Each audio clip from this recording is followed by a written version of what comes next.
point. True. But Germany with that host magic, man, this is a close one. I really like this. And if they do end up facing that quarterfinal matchup, bro, that's basically a finals right there. Oh, I know. That's basically a finals. I know. That's going to be one of the craziest quarterfinals in Euro history if these two teams meet together in the quarters with the form that they're on. Let's look at some super chats. We have some super chats here from the folks listening to the Give and Go. To start, Jay Patel sends us $5. Thank you, my friend. He says, appreciate you guys reading my message last night. Love the show. You guys have been my daily routine for the summer. Keep it up. Hey, we're about to become your night routine, bro, with the Copa Americas as well. I need you listening to the Give and Go 24/7, bro. In your headphones, on your way to work, on your way back from work, everywhere, bro. But honestly, thank you so much, man. Thank you, Thank Jay. you so much for the support. That means a lot. Captain Crunch Guy, one of my least favorite cereals out there, says, please don't praise Donnarumma. He ruined his career going to PSG. Money happy emoji. Still an overrated goalkeeper. Hey, bro, you gotta pay respect to Donnarumma, man. He's an elite goalkeeper. See, that's elite. That's what's cool about international football is that you get to separate yourself from the money of football. The money of club football doesn't come into play in international. It's just where you're born. Dude, which is true. It's a beautiful thing. I forgot, man, but I heard it on the broadcast. He was the player of the tournament 4 years ago at the past Euros. Yeah, I know. Donnarumma, I know. a goalkeeper. That's incredible, bro. Crazy. I forgot too. Alejandro Tiburcio says, I hope Fabian Ruiz moves from PSG. Nico Williams is so good. I expect a move for him as well. I also think so. I think he's going to go to Barcelona probably in the offseason if they can afford him. And Cucurella is the man of the match for me. Spain and Germany are the two favorite teams for sure.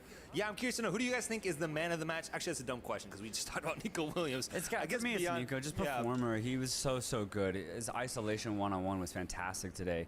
And I thought he had a somewhat quiet game in the first match, but he completely undid that and went off in this game against Italy. 5 own goals in this tournament so far. It's just so crazy to me how many own goals we're seeing.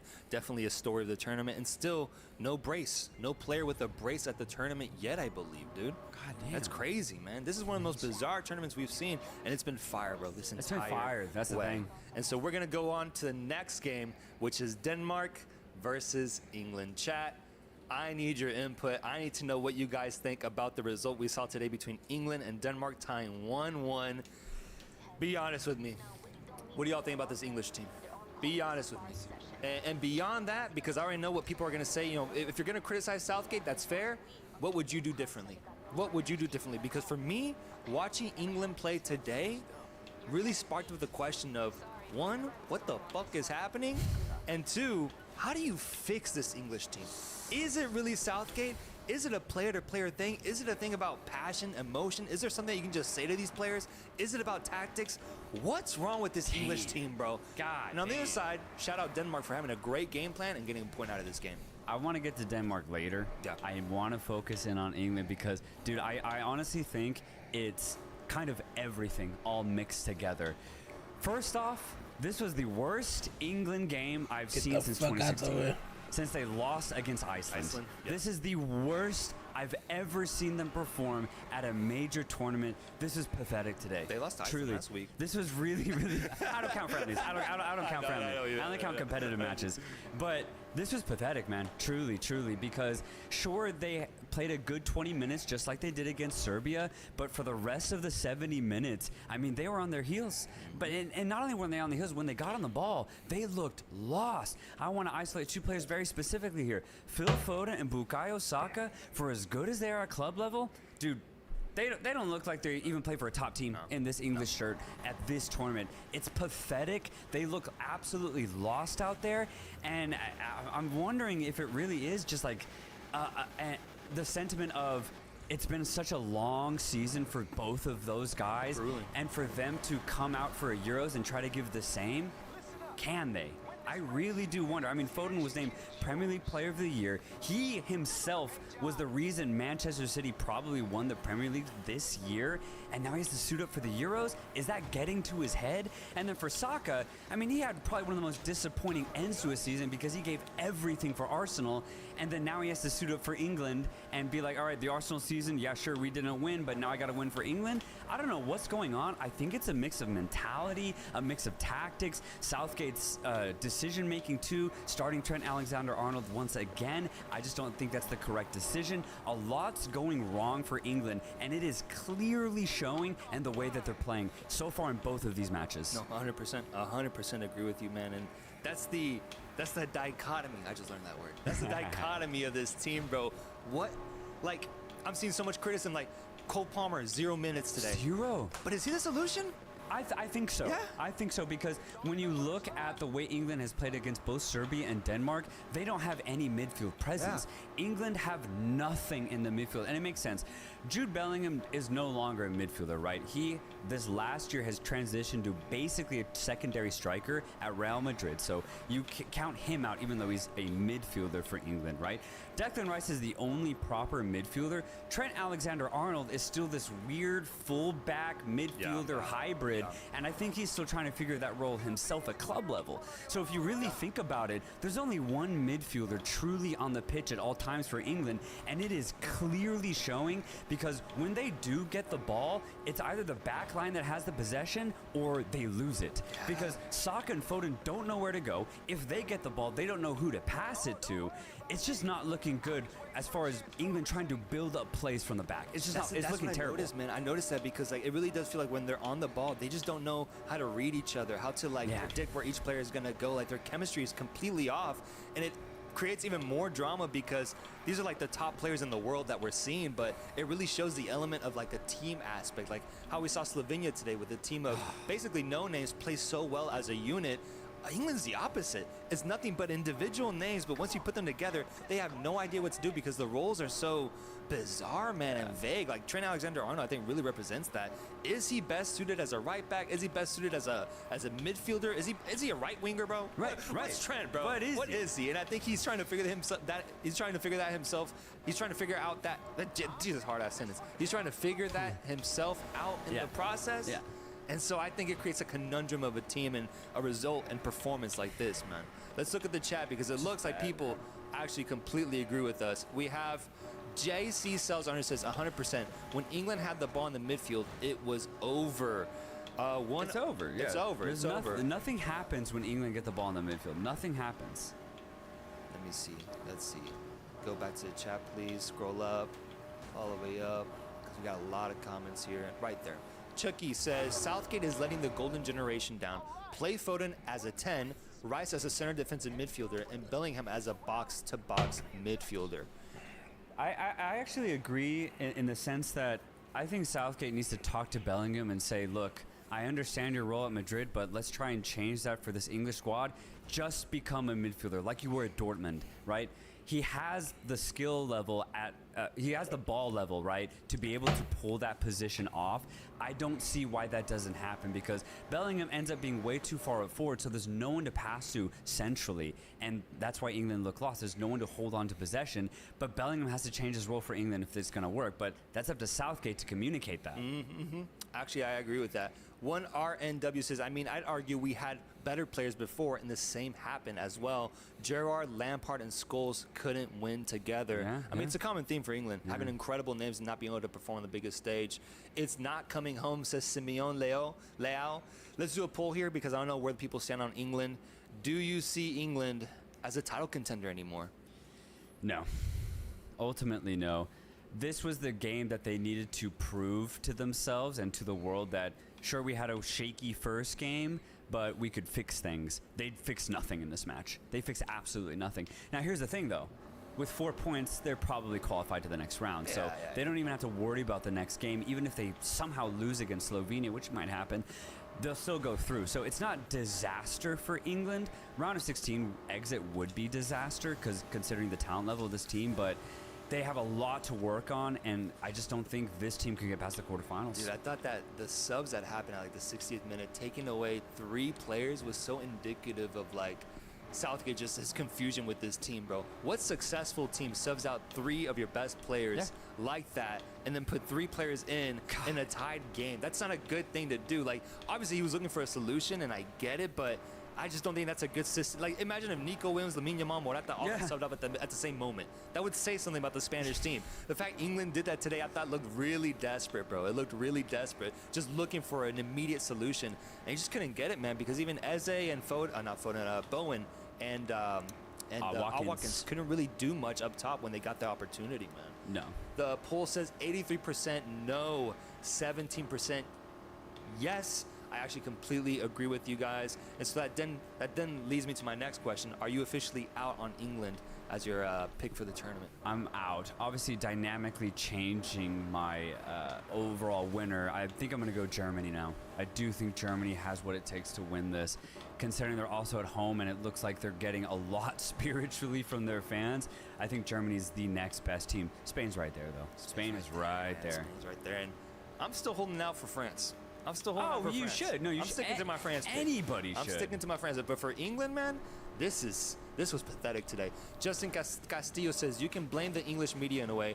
They backed Southgate even after the World Cup when he should have been gone. He needs to go after this tournament. We'd love to know who you guys think England should get then as a replacement, because I just think international coaches are always interesting to dissect and try to figure out.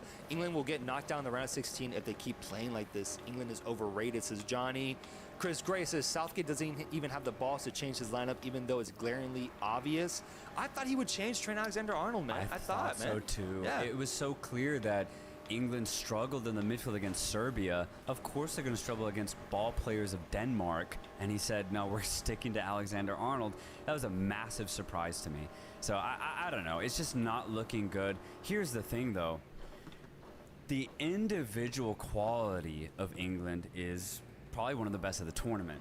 And it has shown already to be enough. I mean, they haven't lost yet. Mm-hmm. So that's the weird part about England. That's the tricky part, because let's say they do get to a quarterfinal stage, they might be able to pull it off. Yeah. They might be able to pull off a win if everybody just locks in, because at the end of the day, Mark Gahey has actually looked great. I liked it. He's looked fantastic in these last two games. Kyle Walker, well, he was the reason why England got a goal today. He's looked fantastic. So the back line of England actually is their best asset right now. So if they can defend, then all you need is on one given day, Harry Kane or Phil Foden to go off. Oddly enough, there's still a chance for England to make a deep run. Yeah, no, 100%. That's what they're capable of. Yeah. They can punch up to anybody's level if they are on their day. I just don't trust them to reach that level, man. Like Germany in the quarterfinal setting, I know they're going to ball out. England, I have no idea what side we're going to see. But you're right, they haven't lost yet, and they got a goal today, and they had the lead for a little bit, and it took a banger to tie the game from Denmark. But just kind of transitioning over to Denmark, Christensen with one of the most really lack of awareness plays I've seen in a long time, man. Because Denmark was that single play away from potentially getting a different result in this match. I'm so curious to know how Denmark would have done if Christensen was just aware for those 10 seconds when he thought that there was nobody behind him. Saka was the only man there, and Kyle Walker used that pace, used that speed to get in behind and then feed the assist over to Harry Kane. That moment completely took me back, because the lack of awareness was something else. I couldn't believe it, man. Like, the ball was clearly just out of Walker's reach, or Saka's reach especially, and he's like starts jogging to it at the very end. I'm like, bro, like, you don't hear Walker on his horse? You don't hear him galloping, bro? No one in the crowd, like nothing. You heard nothing. Oh my God, I honestly couldn't believe it. It was so blatantly obvious that Christensen should have gotten the ball that I looked away for 2 seconds. I was like, oh, it was a bad pass. And then I look back and Walker's about to assist Kane. I'm like, what the fuck happened, man? It was really bad from Christensen. No, and when that happened, I thought, okay, maybe England's gonna bounce back from a shady performance against Serbia. They're gonna get an early goal here. They're looking good, bet. But then what followed was Denmark finding a way to stay in the match. And honestly, when you look at both team performances, they were clearly the better team on the day, dude. Yeah, once they conceded, much like Serbia did, Denmark completely took over the game for, I'd say, a good 60 minutes.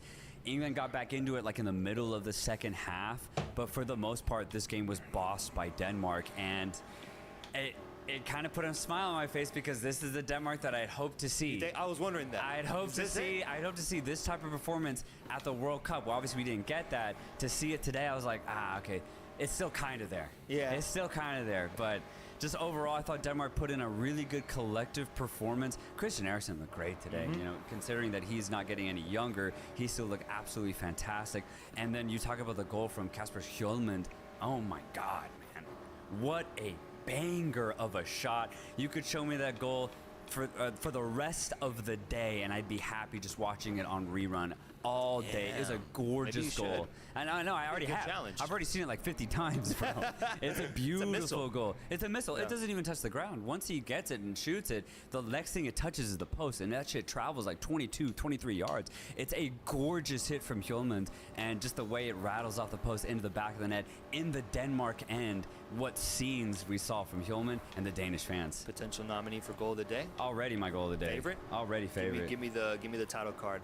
Goal of the day, Banger. Without a doubt, because we already did the performance of the day without a doubt. Nico Williams. Goal of the day has to go to Hjulmand with a banger from so far away, man. That's my thing. Yeah, Looking my at where God. it was on the pitch, it was so far away and completely took Jordan Pickford by surprise. Dude, I swear, players that play in the Prem like to step up and play against England. Like I thought Højbjerg and Højbjerg was great Eriksen, too, yeah. both of them had an extra edge today. And I was thinking, like, if I played in the Prem, bro, I'd do the same thing, bro. Fuck the English, man. Fuck 'em. I'm going off. It reminds me of that Luis Suarez performance when he scored 2 goals, a brace to knock England out of the World Cup while he was playing in England. Like, I think that just amps you up a little bit more. And Højbjerg, I saw him play an incredible game today, and Eriksen, too, I thought was really, really good. So Denmark cooked. And for their own journey, this was a massive result because they just came from a tie against Slovenia, and now they got a point from England where usually it's tough to get points from. Yeah. So I think overall, a really good performance from the coach Hjulmand and the player Hjulmand who scored the goal. Yeah.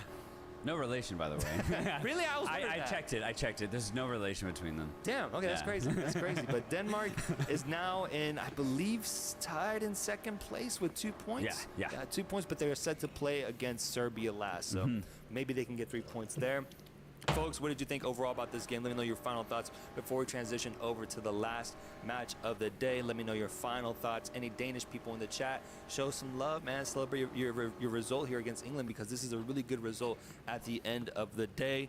Let's go over to Slovenia versus Serbia, where we got another 1-1 result, but this one happened in a much different way, in a much different setting, in a Slovak classic, man, between two Slavic teams. This was such a good game, back and forth, with ultimately a game-tying goal from Luka Jovic, the ex-Real Madrid man, now at AC Milan, tying the match off of a corner. I haven't seen that dude score a goal since like 5 years ago, man. It's about time, dude. Back when he was at Frankfurt. Yeah, you know? man, it's about fucking time in Slovenia. My goodness, playing their absolute best, a team that I've loved watching so far in this tournament. Coming this close, bro, this close to getting their first Euros win ever, and just falling short on the last play of the day. The last second, man. The last second, and football's cruel. I couldn't believe it. They should have gotten the win, considering how much they put into it. Also considering that they would have been on 4 points, which would have qualified into the round of 16. Now they have to beat England. It's tough. It's so cruel. That's why nothing against Serbia, and I'll get to them in a second because they ultimately did deserve the draw. But if you're just looking at this from a Slovenian perspective, God damn it, man. God damn it. Because they put in such a good performance. Jan Oblak with, another vintage world-class performance in that goalkeeping position. I think it was like 3 times he was able to get out in perfect position and smother the ball from a dangerous Mitrovic. That was 3 times he was able to do that. And then you look at the right back who ended up getting the ultimate goal, Karichnik, I believe is how you say it. It's something like that. My God, first off, his beautiful generation of the run off the dribble, gets it out to the left-hand side, receives it back, gets the goal to take Slovenia up 1-0. Scenes. Absolute scenes. And then he pops up defensively like 2-3 times, last-ditch defending to keep Slovenia up 1-0. He did everything that he possibly could have, and so did the entire back line of Slovenia. but they still couldn't hold on. I hate that. It's football, man. No, I hate it's that, man. beautiful, but it's also so cruel. It's so cool, bro. They went so long thinking we're about to get the dub here. That's my thing. It was like 30 straight minutes of just we're leading, and honestly, Serbia didn't look like they were going to get the equalizer, man, because this Serbian team, their inability to get a goal at this tournament, and honestly, since the 2022 FIFA World Cup, is astounding, dude. With the names and players they have up top, the offensive talent, the players in the midfield as well, it baffles me how much they struggle to create a dangerous offensive opportunity. And so when they got that final goal, man, obviously, like, it was dramatic. There were scenes, and if you're Serbian, it's great. But for me, I was just like, God damn it, dude. I know. Like, this just kind of killed my buzz a little bit because, like you are with Denmark, you know, have a relationship with them, and you've been disappointed from them, and you're looking for a chance of redemption. I have the same thing with Serbia. Folks, at one point, I said Serbia was going to go to the semifinals of the 2022 FIFA World Cup. The semifinals. That's how highly I thought of this team and the ceiling that they could reach. And so seeing what happened today against Slovenia just, I guess, reiterated that disappointment I have for them. And getting a point out of this game, I mean, they just came in the way of happiness for me, man, because I became Slovenian watching this game, dude. And they just got in the way of it once again. So there's tough tensions right now between Reynoso and the Serbians out there. Tough tensions. But they get a point out of the match. And the thing is, getting this point here, bro, keeps them alive in this tournament. Yeah, and that's the thing. And considering that they had to play Denmark, well, all of a sudden that maybe it could keep them alive. If they get the win, which they possibly could, then yeah, this point ends up actually being very crucial. It's just when you look at the game against Slovenia as a whole, I don't think they did enough. Like, they sure at the end, you know, they really went for it, and I give them credit for that. Mitrovic did have several chances, but there's just so many disappointing performances for me, specifically with Dusan Tadic and Vlahovic. They just were non-existent. They were so quiet in this match. Very sloppy play from them, especially in the first half and even 20 minutes into the second half. It was really poor from the attackers of Serbia. So Mitrovic had a lot of chances. He should have finished them way earlier, honestly. But outside of Mitrovic, every other Serbian attack was very disappointing for me. And that's what my thing with Serbia, man. I need to know what's going on in the locker room, what's going on with the politics of the team, because, like, I'm not criticizing the coach, but why is Milinkovic-Savic coming into the game as a substitute? Or why isn't Gostić even getting minutes? Like, these are names that are really good at the club level, but they haven't been good enough to start in a game at the Euros, at least this match specifically. I wonder what happened there behind the scenes, because those are also two names where I would put some responsibility as a Serbian for them to step up for their national team, and they're just not doing it, bro. No. They're just not. And so that goes for a lot of players on this Serbian squad, because the names are there for this team to be really good, really solid. And once again, I'm just left a little disappointed by what I see as the final product. Oh, yeah. It's just... It's disappointing. There it is. The crazy part is that game against Denmark is now going to basically be a final for them. And considering that they were only able to lose to England by 1 goal, and that they were able to come back against Slovenia and tie it 1-1, then we could say that the game against Denmark is going to be very, very tight. And if you say that Mitrovic might be able to put away some chances, we actually might see Serbia in the round of 16. We might. And I actually think there's a very good chance we see Serbia in the round of 16. Because for as much as we're criticizing them, they haven't been terrible, right? It's just, you look at the players and you look at the talent that they have on the pitch, you just wish for a lot more. That's why I'm just very disappointed. Yeah, I'm seeing chats here that Gostić is injured. Gostić is injured against. So you knew this? Yeah. You said nothing. The chat was saying. Chat came through for me. Gostić was injured. There we go. And Bisas Forces, as a Serbian fan, I'm at least happy we're finally showing solid football. Good defense. I just wish we had more luck scoring goals from all those chances like we usually do. It's tough.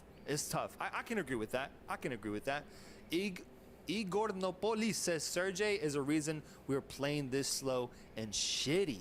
The problem is that if you don't play Sergey, right? Well, Sergey went out because they started Tadic instead. I like that the coach is playing the double striker of Vlahovic and Mitrovic, but if you're going to play Tadic behind them, then you're going to need much more creativity from him, and that just didn't happen today. So they need to figure out who's going to be that third midfielder, honestly. Yeah. And I don't know who it needs to be. Yeah, guys, let me know, what did you think about Serbia versus Slovenia, because this game was It was good, though. It was a good, entertaining match for me, honestly. Just seeing Slovenia get that going, the scenes, and then Serbia coming back in the final minute. It was nice to see. And like I mentioned, seeing Luka Jovic actually score a goal, that's like catching a comet in the sky, honestly. It's such a rare thing to see in the world of football, and we finally got it in the stadium. The stadium and atmosphere was ridiculous. That's awesome. Let's move on to daily awards. We already did 2 out of 3, with goal of the day being Hjulmand's goal against England, performance of the day being Nico Williams' performance against Italy. What's the game of the day? What ends up being the game of the day? Is it Spain, Italy? Is it England, Denmark? Or is it Slovenia, Serbia?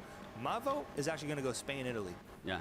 Yeah. Yeah, I know. This one's really tight for me. It's like 50-50 between the Spain-Italy and the Slovenia game, just because the scenes in that one, when Slovenia scored and then Serbia giving everything that they could to get the equalizer and them actually getting it, I think I'm going to go that one, Serbia-Slovenia. But Nico Williams alone would give it the goal, the match of the day. There's just a lot of flair in that game. Yeah, that there was. I really enjoyed. There was. Donnarumma saves, and just the spectacle. Night game between 2 big teams. 3 of the last 4 Euros winners playing in this match. That was a good game for me. Spain versus Italy seems to be the chat favorite here, although Slovenia, Spain is getting some shouts. So honestly, it sounds like we're going to have to give it to Spain, Italy from what I'm seeing. Spain, Italy wins the reward here. And now let's do match previews. Let's preview the matches tomorrow. Let me know, folks, what you think about tomorrow's matches, because the first match of the day is Slovakia versus Ukraine. And producer Rick, could you add a draw to the poll as well, so we have that as an option too?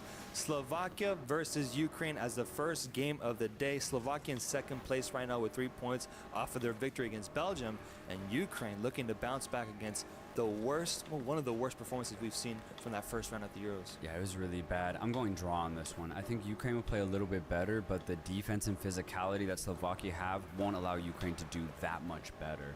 And Slovakia themselves don't have the best offense, so I don't see them getting a lot of goals either. I'm going draw.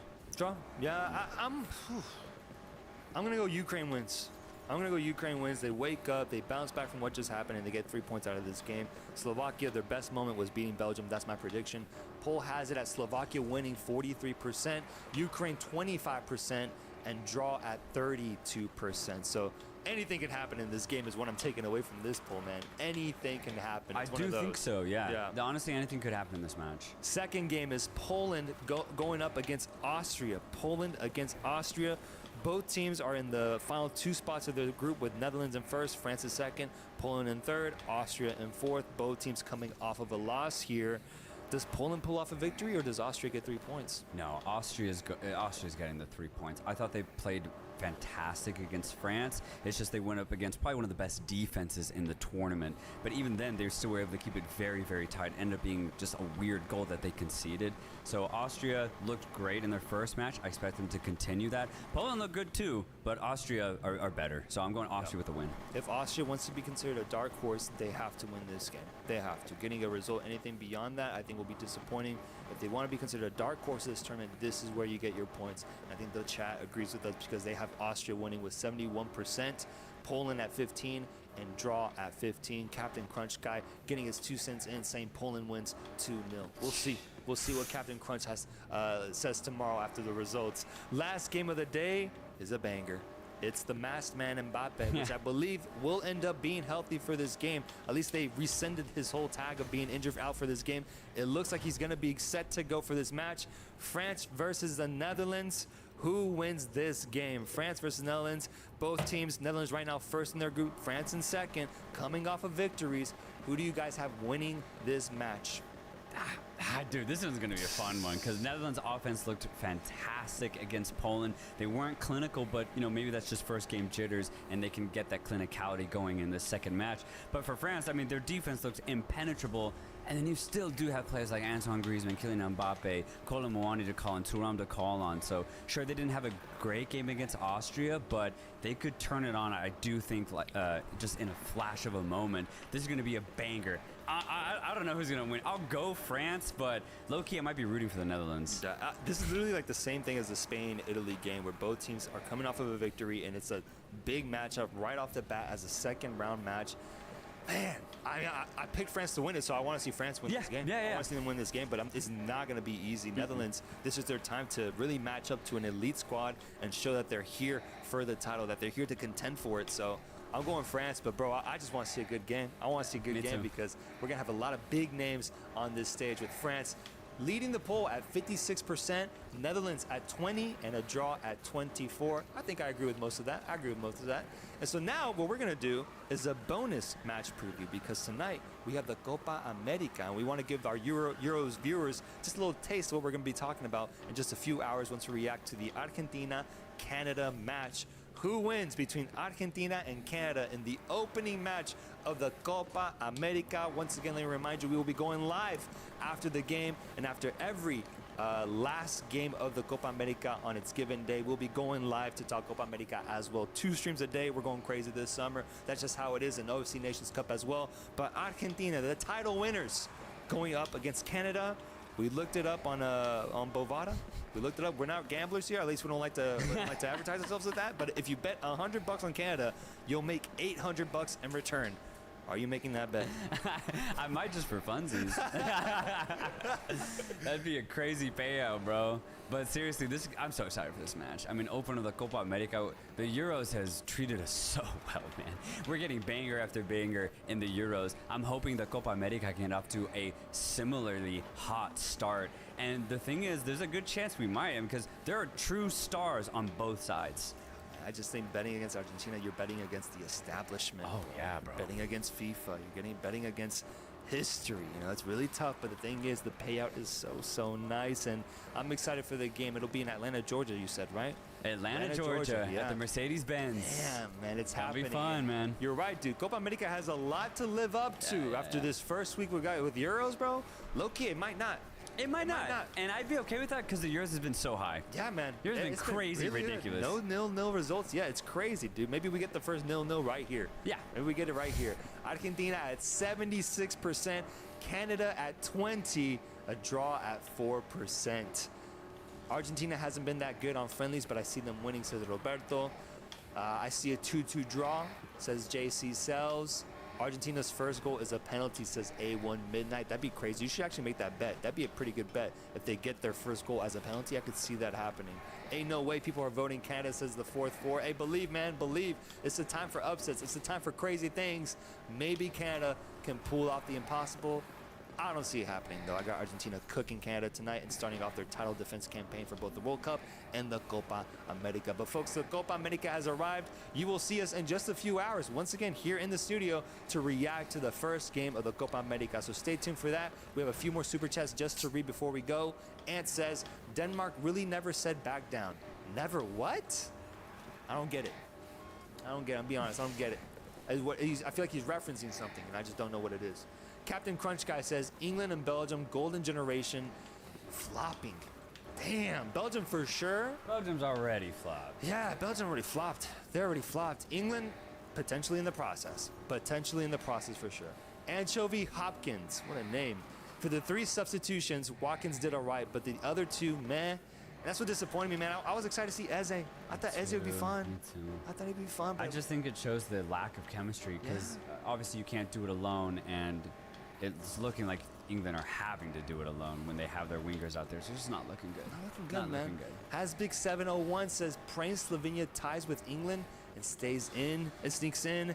I mean, getting that tie would put them on 3 points, and even then, it'd be really tight, dude. It'd be really tight.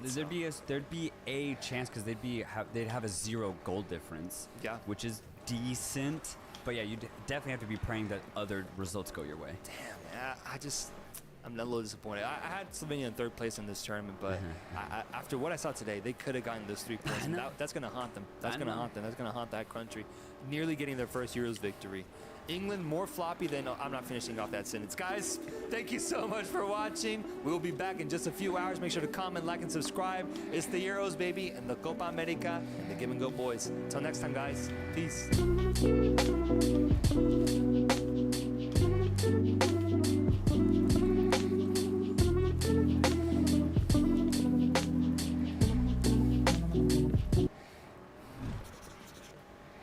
Premier League transfer window is upon us, lads, and it's all hotting up. Man United sticking with Ten Hag. Chelsea have got a new manager. Newcastle stick with Eddie Howe. We're all feeling a certain way about our clubs. So I just wanted to touch on it with you guys. How do you feel it's going so far? You change your mind? I mean, we've got some signings lined up. There's a lot more than Man United. They're just sitting on their laurels right now. It's waiting not for the about us. transfers to Stop happen. doing that thing that you said. When I talk about you tell me to stop it right now. Focus on yourself. Elise. What are you not doing? Can I talk about Elise then? Yeah, of course you can. Yeah, Go yeah. ahead. Well, you know, coming from Crystal Palace, we've agreed personal terms and we're ready to go with Elise. He's going to come in. He's going to be our starting winger. We're all really excited. £60 million deal. I know you guys think we won't pass FFP, but we sold 2 hotels. It's all looking up. So, I believe that. Do you know It's how a they've done disgrace that? that They've sold club-owned hotels to themselves. The owner has bought them off the club. So he's literally pumping money into the club. And also, there's rumours he's going to buy the training ground as well. all approved by the Premier League, all above board. You should be pissed off by what they're doing. That's where you're focused. You're thinking about the wrong team. You must have a couple sports directs to sell. You wish your owners were that smart. Free club wishes their owners were smart as ours. Do you know what I would worry about your though, for owners- Chelsea is they've obviously spent a whole fuckload of money, and we were kind of sitting at the start of last season going, is this a mistake? They haven't bought established stars, and although it did start coming good towards the end, it was clear that some holes had been left in the squad. So then you get out of jail by buying these hotels, this training ground, and you're putting more money in. You can't keep doing that. This is a very You can't, temporary you thing. can't, but what we did there is we put a plaster over the wound in the short term, and while that was recovering, what you've now seen is a lot of the players that we bought in, and you were saying, oh my God, they've spent that on this player and that on this player. A lot of those players now are starting to get back towards the price we spent on them. A lot of them have gone way over. Cole Palmer, if he sells right now, if he has another season like he had this season, his price is what, 90 million? Double what we paid for him? Not saying we want to sell him, but what I'm saying is, in terms of the sort of loopholes that we found, what they've done is they bought us time. And now we're going into this transfer window. Look, we've already nicked Michael Elise off of Man United, It looks like we're going to be getting the kid from Aston Villa. No, but he was there first, though. You were talking to Elise last season, the season before. Yeah, no, but mate, you've just won a cup. Yeah.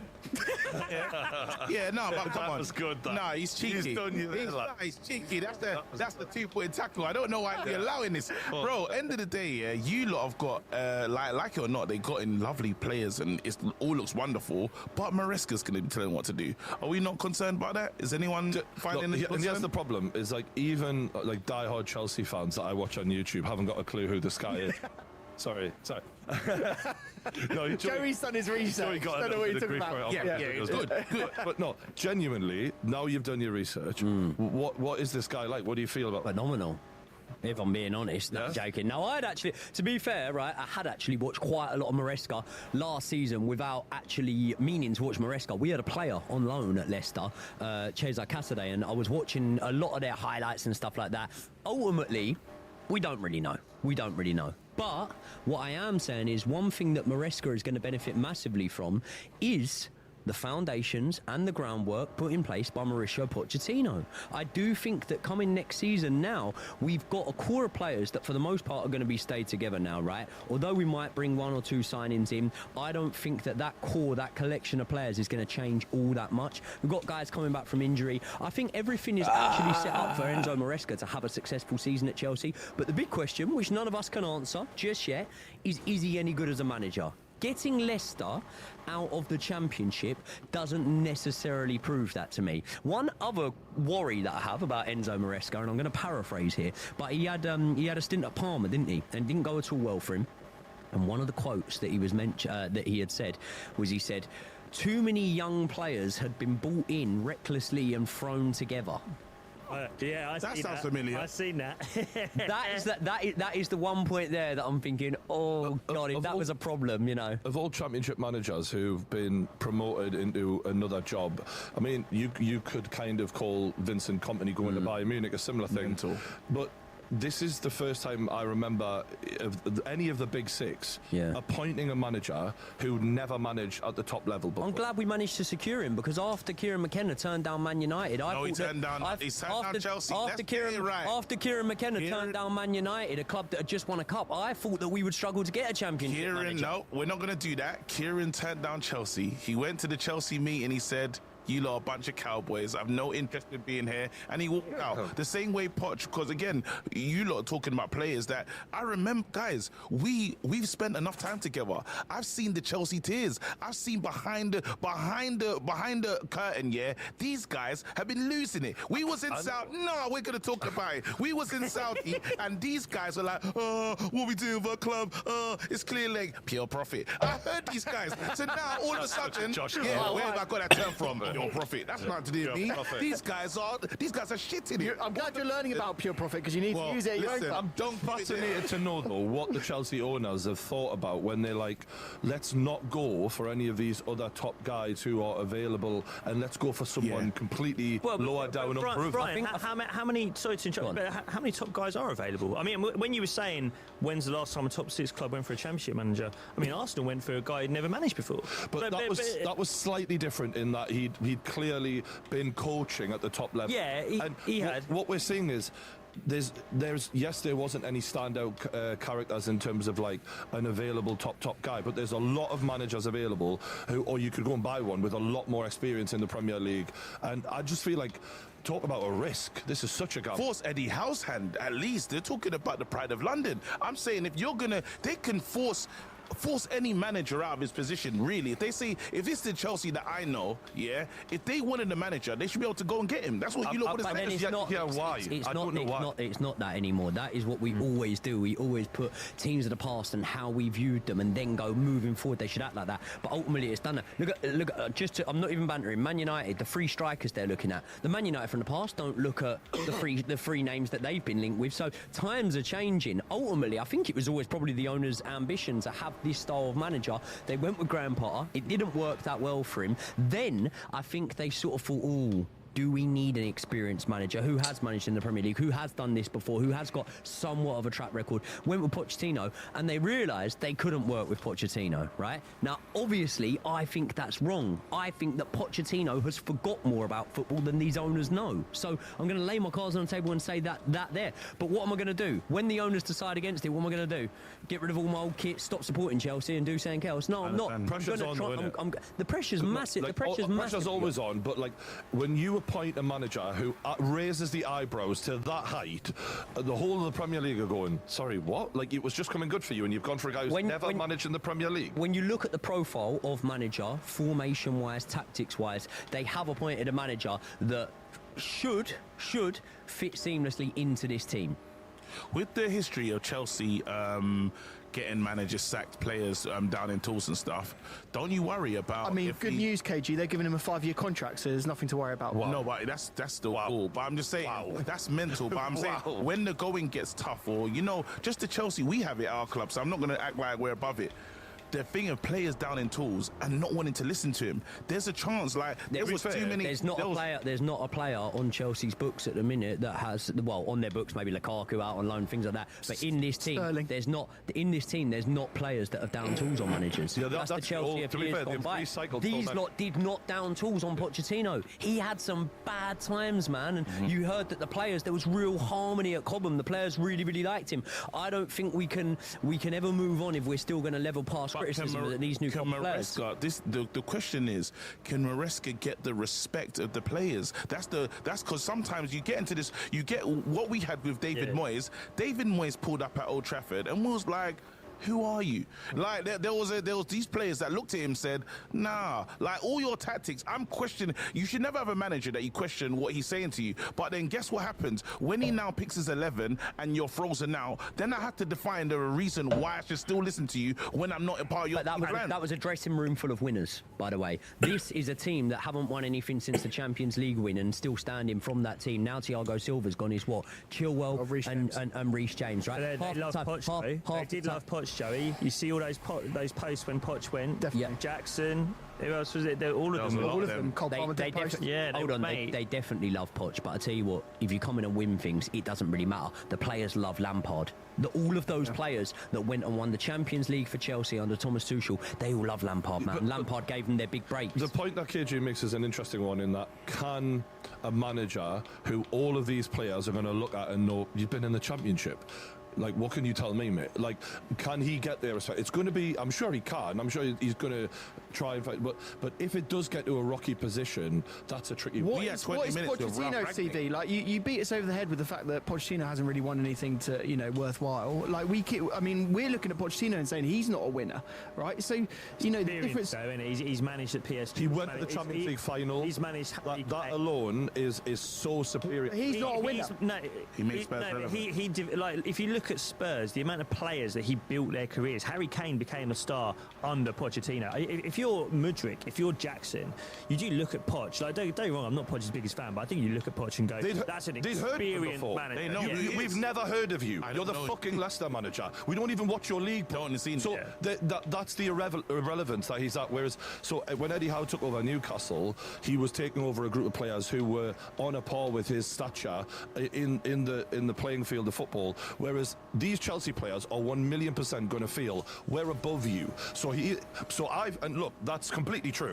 Has he ever heard where's the egos? Where's the egos in that dressing room? Where's the ego saying they're better? Josh, when they're fighting for a fucking penalty kick, I think there might be a couple of egos. When they're fighting over a football to take a penalty, there might be one or two egos. That's in that petulance team. as opposed to ego. But it's not ego, it's reality. Those Chelsea players have been playing at a higher level than he has been managing. That's just the truth of it. So what I'm saying is, I'm not saying it's going to go downhill. I'm not saying he's not going to get their respect. I'm saying it is going to take a hell of a man to come in there and act like you will listen to me because I've been appointed because I'm the real deal. Can we all agree that he has an easier job than Mauricio Pochettino had? No. I think Pochettino has done a bit of the dog work for him. Yeah. And now, a word from our sponsors. Do you want to go to the Euros this summer? Well, thanks to our partners, Good Life Plus, you could be in with a chance to go and see England in the last 16 of Euro 2024. You'll get your flights to Germany, £1,000 worth of spending money, a stay in a 4-star hotel, and your tickets for the match. And all you have to do to enter for this amazing prize is go to goodlifeplus.co.uk/Geordie. Then you've just got to enter your name, your email, and it's completely free to take part. T's and C's apply. You've got to be over it, Ian, and get your entry in by June 23rd, and the winner will be contacted by Good Life Plus. So thanks to Good Life Plus for supporting the kickoff and giving you lot an amazing prize to win. The link for that is in the description below. Let's move on from Chelsea. Katie, are you happy with the rumours for your club? The rumours are because we were in limbo for a really long time. So why is that? You've got Ineos. They should be handling it. Yeah, well, we was in limbo. Yeah, the review took longer than expected. Yeah, it was a long review. That it was because we were having interviews in the review. This is right. As well. But then now, what we are doing, what I'm hearing, is there's 3 positions that we're looking for a replacement for Varane, so a centre back. The Todibo links are there. The Jared Brathwaite that's too expensive. We probably learning from the Maguire thing. Don't shell out 7. Would you not shell out 70 million for Brathwaite? No. Anyone here? No, I agree. It's risky. He does look good, but I agree it's risky. And I actually think the Maguire comparison is really astute because it's a very different style of football to what you want to play. We've learned from that. So I'm happy with that. Again, we haven't found the targets, but Dan Ashworth, as soon as you let him off gardening leave, I think we can get busy, mate. Because you can see who have you brought in as your new goalkeeper. We're gonna let Dan Ashworth just sit there, and he can take us to a tribunal, in which case we're going to show, by the way, you were operating illegally against your contract terms, and you're fucked, mate. Nice. But Newcastle, we'll be all right. It's not looking good for Newcastle. No, it's not looking terrible, but we were linked with a £35 million Valencia goalkeeper who looks like a giant. So you're looking at him thinking, Mamashvili. Yeah. Oh, great. Mate, terrific little player. Mate, I was looking at him thinking, you could fill that goal up, no problem. You look like a fucking dinosaur. And, mate, he's not a no-nana. He's actually quite a good player. He looked good, right? When I was looking clips at him and whatever, that was then not off the table. We're now going for 15 million Burnley keeper, and like the whole thing is, we bought Nick Pope as like he'll do for now. Yeah. And I look at a Burnley goalkeeper, and I'm maybe being unfair to the guy because he may go on to be way better, but we should be trying to do. I feel like what Liverpool did back in the day. I'm not online. I'm on the campaign. It's easier said than done, but a long-term. Good goalkeeper. I think it really matters. One that is another plaster. And this worrying. Well, I don't know. Just to jump in. Yeah. The way you feel about Trafford is the way I felt about Ramsdale. And Ramsdale was the right keeper for us. And I wonder if he's going to do that for you. I wonder if it's a keeper who's been relegated in a team that weren't playing to his strengths. I know Burnley were trying to play that kind of football, but they were just getting bullied. He got dropped halfway through the season. For a Muric who wasn't good. I'm not here to defend the guy. I've got no skin in this guy, but I just think, was it ever going to work? A ball-playing goalkeeper at Burnley trying to stay in the Premier League, was it ever going to work? Whereas you put him at Newcastle, decent play. It reminds me of the Lewis Hall transfer. We were sat here at Christmas going, why the fuck did you buy Lewis Hall? How do you feel about Lewis Hall now? Yeah, he's top player. And I just wonder.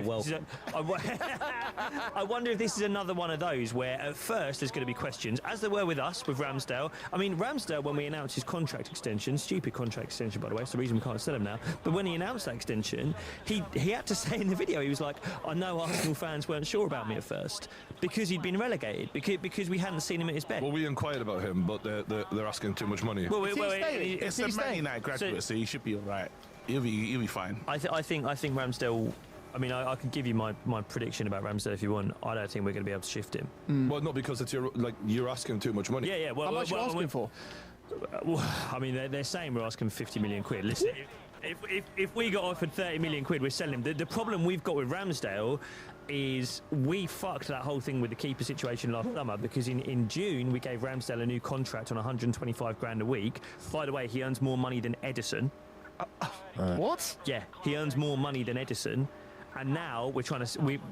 A month later, we bought David Raya, who, fair enough, David Raya's been a better keeper for us. He suits us a little bit more than Ramsdale, but you can't shift Ramsdale now. My prediction, Ramsdale, by the way, I think we're going to have to loan him. I don't think anyone's going to buy him on that wage, and especially if we're asking. Where do you think he ends up? I mean, there's been links to Southampton. Like the problem, mate. I know I bang on about this all the time with the wages thing, but like when you put a player on 125 grand a week, a goalkeeper, I think he's the third highest paid goalkeeper in the world right now. There are not and that. He's not even playing. But no, exactly. Exactly. And Newcastle are inquiring, and that's the dead end. Because Newcastle look at that and go, well, what the fuck is your bargaining position, Arsenal? You have to shift him. We all know you do, because you just bought your replacement. So we're in a similar position with Raheem Sterling, to be fair. Like, our business that we're able to do is gonna be hindered by the fact that we're paying Raheem Sterling 325 pound a week, and none of us. We're all there, mate. We're all about Gabriel Jesus. He's on a lot of money. Jesus is 250 grand a week. He's just come off the surgery table. He's had surgery on his knee for the third time on the same injury. You must be desperate to get rid of him. I'm with Jesus. Am I desperate to get rid of him? Look, we're talking about this thing where when you've got players on huge wages, you can't sell them. By the way, Arsene Wenger predicted this 10 years ago. He said the day of transfer fees will die. He said eventually the best players in the world will move for nothing. What's happened this summer? Mbappe moved for nothing because they're on wages no one can touch. Gabriel Jesus. I mean, do you want me to talk about Arsenal? Gabriel Jesus specifically. He's 27 years old. I think he scored something like 16 Premier League goals in 2 seasons. He's obviously been a fucking disaster, if we're being really honest with ourselves. He has. Considering he came in for Man City with the reputation that he had. Do you know Nearly what? 50 million, quarter of a million a week. Arsenal fans will sit there and they'll tell you, do you know what, under Arteta, our transfers are always good. That's bollocks. One of the first big transfers Arteta did, he got Willian in. Free transfer, 300 grand a week. We're very lucky that Willian was pretty fucking charitable with that and ripped it up for us. Otherwise, he'd still be there now, doing nothing. Great player, though. Scoring free kicks and assisting left, right and centre. 2021, we did a big summer where we bought Ødegaard. Unbelievable bit of business. 35 million quid for a player that I think we all discuss now as being one of the best in the league. Anyone who ever played Football Manager though could have told you to sign Ødegaard. We knew. Yeah. Well, listen, mate. Real Madrid took 35 million quid for him, so they didn't know. But moving forward from that, we bought Nuno Tavares and Sambi Lokonga for 25 million quid. We're not going to be able to shift him. Summer 2022, Zinchenko. We bought him to replace Tierney. I think he's played less minutes than Tierney. Jesus. Gabriel Jesus, he's come in. I think he's 16 Premier League goals. Pepe as well. Pepe was before Arteta. That's what I'm saying. A lot of money though. But yeah, there's been. I mean, Fabio Vieira, we paid 35 million quid from Porto. Kivior, what about him? Is he Kivior's off. Kivior was all right. He's been all right. Yeah. Look. What you're saying is you're not blown away by We're Arteta. not perfect. No, it's not that I'm not blown away. I guess what I'd say is every club makes mistakes in the window, and I think sometimes people like to whitewash your history and go, yeah, they're all good. They're not. We've had some fucking great transfers. We've had a few that haven't gone great. Last summer, pretty good. Declan Rice, £105 million bargain. Kai Havertz, I think by the end of the season you go, yeah, okay, I can see that. Timber will be a good player. Timber will be a brilliant player. And actually, I will say Timber, by the way, will be a breakout star for us next season. That guy is unbelievable. This summer, personally, I think we need 2. I'd be happy with just 2, but they need to be top level. I think. You missed out on Sesko. Was you? Yeah, do you know? No, I'm not gutted about Sesko. Price just went up on Isak, by the way. Yeah, well, okay. So let's talk about that. But I think we need 2. I think they need to be ceiling raisers rather than floor raisers. I don't want squad players. I want basically a Partey/Jorginho replacement. I want a midfielder to sit next to Declan Rice. For me, the dream would be your boy Bruno Guimaraes. I think he's unbelievable, and I think what he gives you. A few years ago, we had a midfield of Coquelin and Cazorla at Arsenal, right? Coquelin, just destroyer, go out and kick people, tackle everyone. Cazorla, magic in his feet. And I remember someone at the time saying to me, they're great players, but you really want a player who does both of that in one. That's Bruno. That's Guimaraes. And he gives us the bastard that we don't have. We need one more bastard. You know what Bruno Guimaraes would do for Arsenal? He would make them more winning mentality. Yeah. More. We got a team ahead, boys. We need a shithouse. I'm surprised you didn't go for Douglas Luiz, the Douglas Luiz things, he's just gone to Juve. That does make me wonder if we've got something sorted in it. Maybe it is Bruno. The other thing we need... Listen, that's what you have to pay. That's how we negotiate. That's what you have to pay. They've already said it. It's in the contract clause. 100 million. Would you be happy to spend that on Bruno? You got it. I think so. Yeah, I think so. I think looking around the midfield market right now, I can't see anyone better. And I mean, look, I was scared when we paid 100 million on Declan Rice last summer, and now I'd go. Do you know what else? So you'd look at him and go, I've seen him do it in the Premier League. In a team, and there's been times where Newcastle have been struggling, and he's scored like a couple of goals out of nowhere. Yeah. He's just this leader. And like we've said, like. It's one thing seeing him do it with Sean Longstaff next to him. When he's got Erdogan and Rice next to him, I think Rice does all the leg stuff that he doesn't do, and I think they'd just be a perfect combination. Arsenal need a forward. We need a forward. By the way, you could argue, by the way, if you bought Bruno and even didn't sign a forward, as stupid as that would be, that might clinch the title. I agree. No, I know they need a striker, but what I'm saying is Bruno would make a lot of a difference. Well, mate, when you look at us last season, say we were 2 points off a title last season, does Bruno Guimaraes coming in, replacing Jorginho, Partey, does that give you an extra 2 points? It probably does, At least. Yeah. But do you know what? Carragher said something on the overlap the other day where he went, I just don't think that a Saka, Havertz, Trossard front line wins a Premier League. I'm not scared of it. And there was a part of me that went, yeah, actually, that... You complained about that a lot last season. I said it a lot. I said one of these guys needs to step up, put a cape on their back and become a superstar in that front line. Havertz, brilliant. Trossard, unbelievable season, right? Obviously, Saka, great. Martinelli fell off a bit. He might come back. Jesus might come back. I think we need one more superstar, and I think we might do something mad. I've just got a funny feeling. I think in terms of the market this summer, I think there's some dominoes that are going to fall. We know that Osimhen might move. Wherever he goes, maybe that means someone else moves. We know that Mbappe is going to go to Real Madrid. Does that mean that one of their forwards gets a little bit fed up? Rodrigo is the one that... I wonder about Rodrigo, and the other one I wonder about, and look, Arteta, he's like a bunny boiler girlfriend that goes for the worst guys, but thinks he can fix them. I wonder if he looks at Rashford. Yeah, I do wonder if Arteta looks at Rashford and just goes, you know what? The worst side of Rashford is borderline unusable. The best side of Rashford is something that no one can deal with. What you've just said about Arteta mentally is bang on. Like Havertz, no one wanted to touch him. I can fix him. Yeah. Ramsdale, I can fix him. Erdegaard, by the way, had been on loan to Sociedad, had been moved here, there and everywhere. Madrid weren't using him. Arteta fixed him. I just wonder if Arteta looks at him, Rashford, and especially, do you know what everyone said about Arteta at Man City? He worked with the wingers. He worked with Sterling. He worked with Mahrez. I wonder if he looks at Rashford and goes, I can do it. This is some bullshit, Ramsey. Can fix Rashford. Rashford has a season on, season off. Yeah, he's not broken. You say that as if that's okay. No, I'm saying that you're saying that I can fix him, bro. The guy, even when you talk about Kai Havertz, you're talking about a guy that's actually won a Champions League. Like, let's not act like he's doing some magical. This guy's like, oh my god, he's some supernatural guy that's changing these players' futures and dreams and stuff. Yes, he's giving them opportunity. but we're not acting as if we need, until he does something, what is he fixed? Because all you're doing What is has he giving me, fixed? all he's doing is give me playtime. If I've won stuff, you can't tell me, if I come to you and I've already won stuff before and I turn up here and I just challenge, have you fixed me? Or you give me playtime? Joey and Josh, did you ever see Havertz playing for you like he was for Arsenal at the end of this season? As a 9? In one-off games, yeah, but not consistently. Not consistently. I agree Right. with that. Ben White went from being at Leeds to Brighton to Arsenal, and I think Ben White's in the conversation for the best centre-backs in the league now. Yeah. But one of the best right back. fullbacks in the league. Yeah. Sorry, best fullbacks in the league. Declan Rice got better. Declan Rice has got better. He was already really He was already pretty good. He's already pretty good. That's good Come on, recruitment. man. That's good You know recruitment. what? I have to say, Fix me. KG, Fix me's taking the piss. I think Rashford, though, whether fix me is the right terminology or not, would perform far better for Arteta than he does for Ten true. Hag. No, I think anywhere, if Rashford leaves Man United, he's going to be a good performer. Any of these, the pressure of the club is a lot. He'll go into a group of fans that, and I will say one thing about Arsenal fans, they can cheer on any player.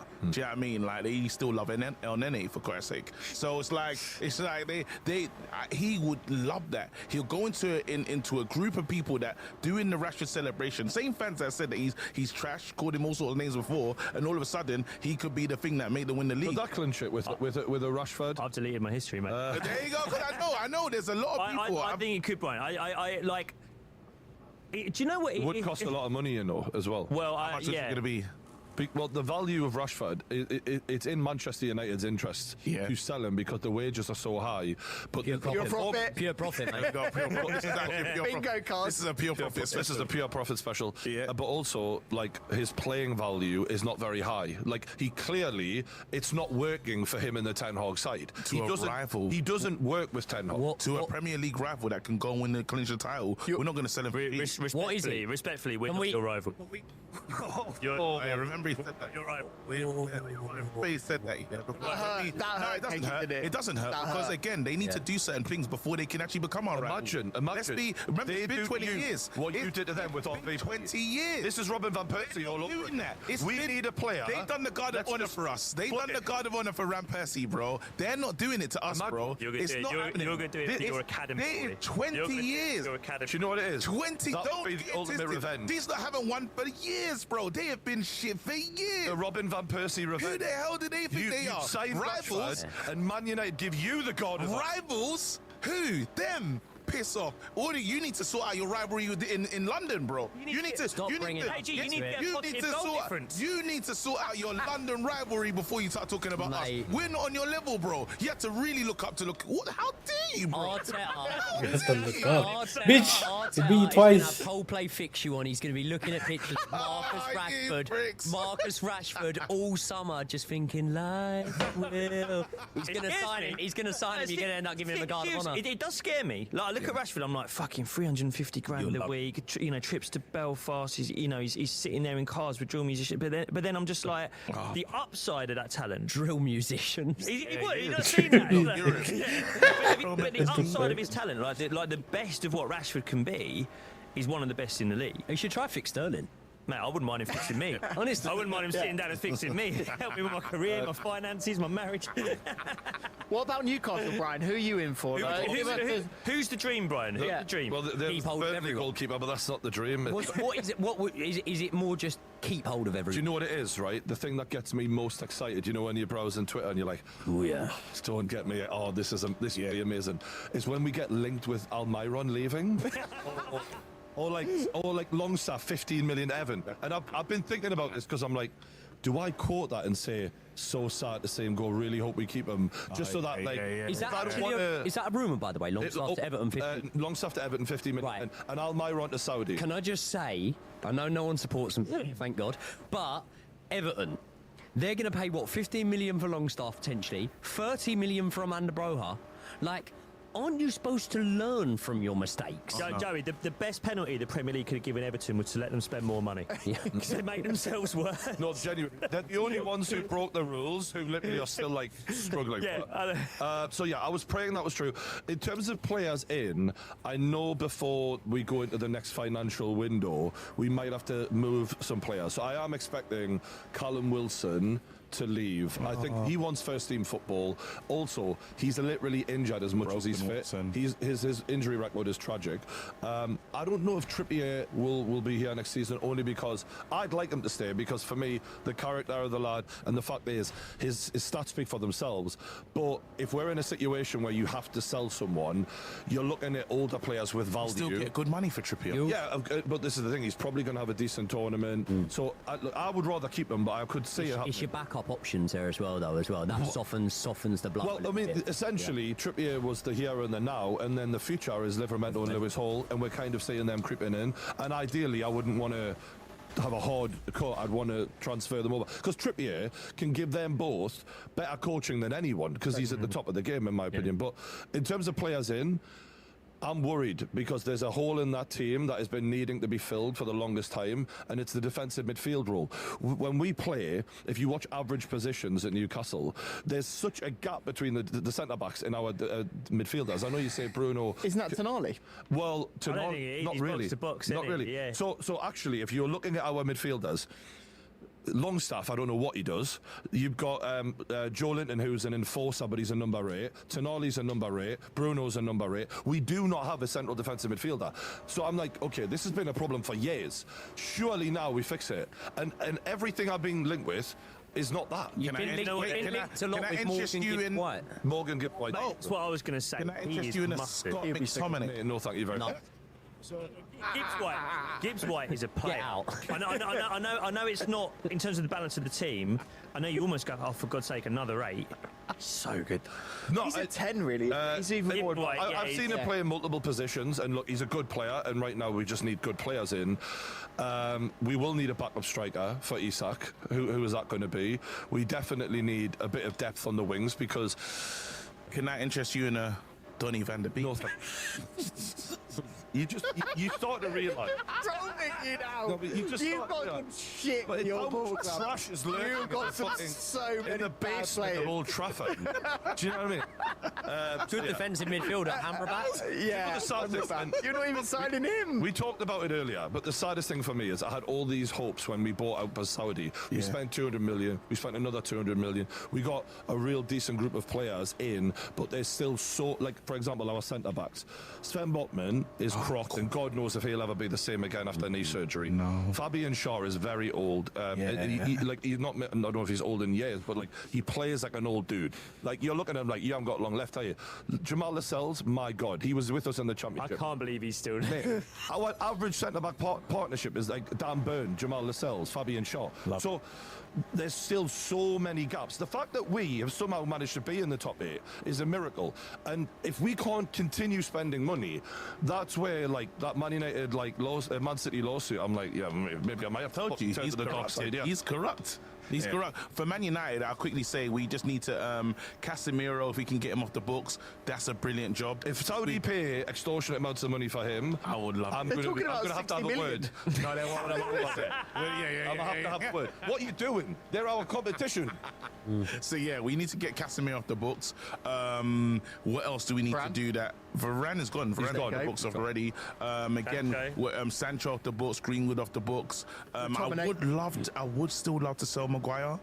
Wow. I would love still, like, I don't know if West Ham will be interested. He was half decent for you end of the He season. I still would sell him though. I would want to get some enough at this point. Yeah, I would want to get some. And then all the brilliant. deadwoods. Like Donny van der Beek, you need to get He's rid just of. got to go. You can get rid of. Was that not the dead? Hannibal. Was that not the dead? Anthony's gonna go. Anthony will end up on loan probably. I think Let me ask you, because me and you are doing a lot of transfers out here. Yeah. We need to do a bit of what he did, right? So he said Bruno Guimaraes and Rashford. Yeah. Two players. Is there two players who you think could help Man United? Yeah. Todibo and Ivan Toney. Really? Yeah, I still have a midfield problem, but again, I need Rasmus to get a break. He needs to. He can't play every single game, and again, having a striker like that on his, and who believes in himself as well. Ivan Toney's not like, he's got the right mentality. I'd love to have him at the club, and again, someone to play next to Martinez. Beautiful. That's what I'm looking for. Yeah. I mean, I don't even know who we'd go for. Newcastle need a right winger and some centre backs, basically. You need everything. I mean, we're still finishing with Man United. Yeah.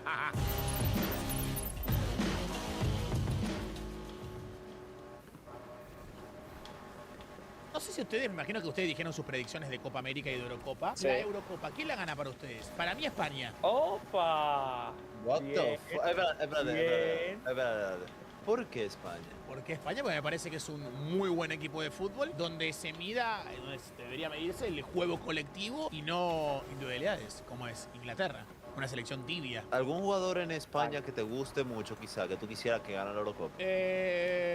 Rodri me parece un muy buen jugador. Unai Simón me cae bien. ¿Por qué? ¿Por qué, Unai Willy? Simón, ¿Por qué, Willy? Me sorprende Pedri. que quieras que gane una selección que su mejor jugador es marroquí y juega en la Eurocopa. O sea, si España gana la Eurocopa sería con ayuda de un africano, sería con un tipo marroquí. Un tipo que tiene 16 años, que para muchos es el nuevo Messi, el nuevo Ronaldinho, y hoy debutó otro joven, zurdo también, que juega en la liga, que evidentemente es superior, y es Arda Güler. Lo que quería hacer Lamine Yamal en su debut, lo hizo Arda Güler. ¿Tú puedes creer esa vaina? Pero vamos a decir algo. ¿Contra quién jugó Arda Güler? Contra la enorme Georgia, ¿Contra quién jugó Lamine Yamal? contra la chica Croacia. ¿Por Chica qué? Croacia, perdón. Ah, chica. ¿Cómo chica Croacia? Entonces Modric también es chiquito. Pará, boludo. A ver, yo La lo que verdad pienso... que Modric es todo lo contrario, ¿no? Tiene 62 años. Yo lo que pienso es que evidentemente, para mí yo dije, para mí la revelación de esta Eurocopa va a ser Lamine Yamal. Acuérdense lo que le digo. Confía en mí, Vince. Yo sé que Willy no está viendo.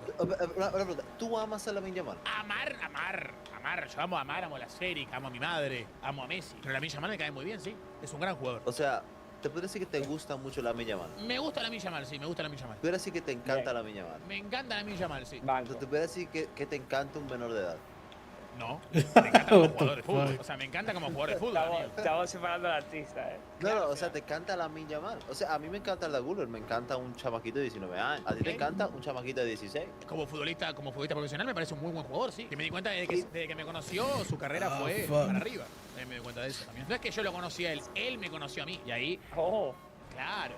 Sí, claro. No, en verdad yo dijera lo mismo también, me dice, si un niño de 16 años conoce a un tipo de 33, en verdad sería que el de 16 conoció al de 33. Loco, ¿tú has visto la celebración de Lamine Yamal? ¿Qué es así? Sí, hace como así, sí, algo así, sí. ¿Tú sabes qué significa eso? 403. ¿Sabes qué significa 403? ¿Qué significa? ¿Tú sabes que esas son las siglas del código postal de su barrio? ¿Tú sabes que Lamine Yamal básicamente es un gangster? Y cada vez que celebra tira señales de gangster. ¿Tú sabes Bueno. que el papá de Lamine Yamal en Instagram se llama Hustle403 Hard? ¿Tú sabías eso?